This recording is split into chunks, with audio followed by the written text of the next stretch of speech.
ان لوگوں میں سے جو یہودی بن گئے کچھ ایسے ہیں جو ہٹا دیتے ہیں الفاظ کو ان کے موقع اور محل سے اور کہتے ہیں سمعنا و عصینا، ہم نے سنا اور نہ مانا، اور اسما غیر مسما، ہماری سن تیری کوئی نہ سنے، اور کہتے ہیں رعنا اور رعینا، یعنی ہمارا گڈریا مروڑ کر اپنی زبانیں طنز کرنے کے لیے دین حق پر۔ اور اگر وہ یوں کہتے سمعنا و اطعنا، ہم نے سنا اور مان لیا، و اسما وانظرنا، سنیے اور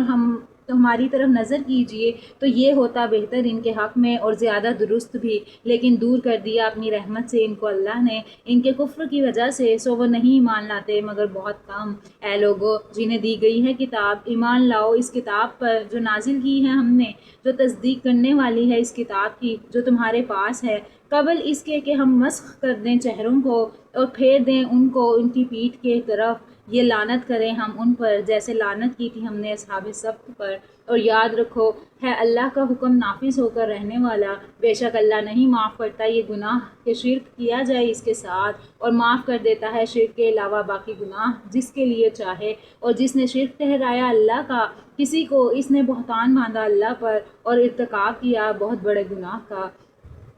کیا نہیں دیکھا تم نے ان لوگوں کو جو پاکیزہ اقرار دیے گئے اپنی ذات کو،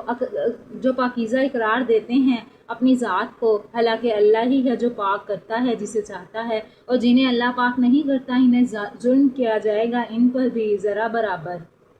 دیکھو تو صحیح کس ڈھٹائی سے بہتان باندھ رہے یہ لوگ اللہ پر جھوٹ کا، اور کافی ہیں ان کے مجرم ہونے کے لیے یہی کھلا گناہ۔